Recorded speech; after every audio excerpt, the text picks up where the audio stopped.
ইরানের নতুন সর্বোচ্চ নেতা হঠাৎ উধাও। কেউ বলছে তিনি গুরুতর আহত, আবার কেউ দাবি করছে তাকে গোপনে রাশিয়ায় নিয়ে যাওয়া হয়েছে চিকিৎসার জন্য। অনেকের দাবি যে হামলায় আলী খামেনি নিহত হন, সেই একই হামলায় মোস্তফা খামেনিও আহত হয়েছিলেন। কিছু প্রতিবেদনে এমনও দাবি করা হয় যে তার শরীরের বিভিন্ন অংশে আঘাত লাগে এবং তিনি চিকিৎসাধীন অবস্থায় ছিলেন। এই পরিস্থিতিতেই মধ্যপ্রাচ্যের কিছু গণমাধ্যমে দাবি করা হয় মোস্তফা খামেনিকে নাকি গোপনে ইরান থেকে রাশিয়ায় নিয়ে যাওয়া হয়েছে। প্রতিবেদনে বলা হয় একটি বিশেষ রুশ সামরিক বিমানে করে তাকে মস্কোতে নেওয়া হয় এবং সেখানে একটি নিরাপদ চিকিৎসা কেন্দ্রে তার চিকিৎসা চলছে। কিছু সূত্র আবার দাবি করে ওই চিকিৎসা কেন্দ্রটি রাশিয়ার প্রেসিডেন্ট ভ্লাদিমির পুতিনের সঙ্গে সংশ্লিষ্ট একটি ব্যক্তিগত মেডিকেল সুবিধা। এই খবর ছড়িয়ে পড়ার পর সোশ্যাল মিডিয়া এবং আন্তর্জাতিক সংবাদ মাধ্যমে বিষয়টি নিয়ে ব্যাপক আলোচনা শুরু হয়। তবে এখানে একটা বড় প্রশ্ন থেকেই যায়, এই খবর কি সত্যি নিশ্চিত? এখন পর্যন্ত রাশিয়া বা ইরান কোনো দেশই আনুষ্ঠানিকভাবে এই দাবিকে সত্য বলে স্বীকার করেনি।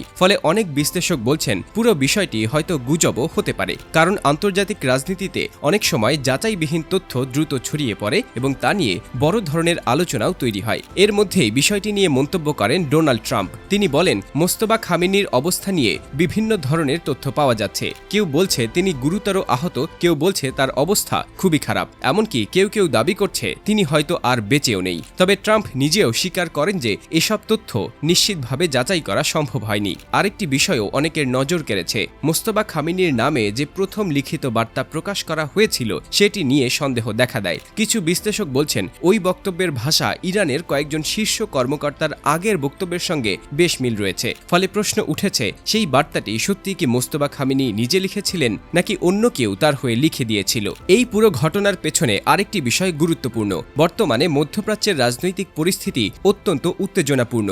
ইরান, ইসরায়েল, যুক্তরাষ্ট্র সহ বিভিন্ন দেশের মধ্যে উত্তেজনা বাড়ছে।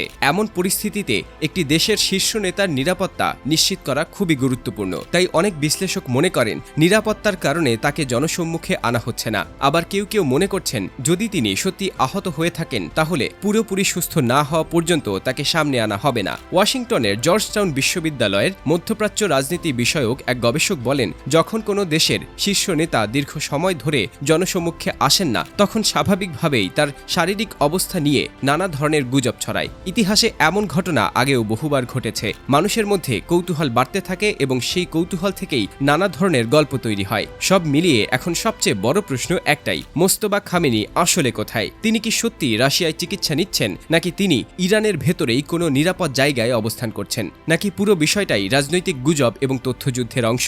এই মুহূর্তে নিশ্চিতভাবে কিছু বলা কঠিন। তবে একটি বিষয় পরিষ্কার, ইরানের নতুন সর্বোচ্চ নেতাকে ঘিরে তৈরি হওয়া এই রহস্য এখন আন্তর্জাতিক রাজনীতির বড় আলোচনায় পরিণত হয়েছে। বিশ্বজুড়ে মানুষ এখন অপেক্ষা করছে একটাই ঘটনার জন্য। যেদিন মোস্তফা খামেনি নিজে সামনে এসে কথা বলবেন, সেদিনই হয়তো পরিষ্কার হয়ে যাবে এই সব প্রশ্নের উত্তর। কিন্তু ততদিন পর্যন্ত একটি প্রশ্ন ঘুরে ফিরে আসতেই থাকবে, ইরানের নতুন সর্বোচ্চ নেতা মোস্তফা খামেনি এখন কোথায়?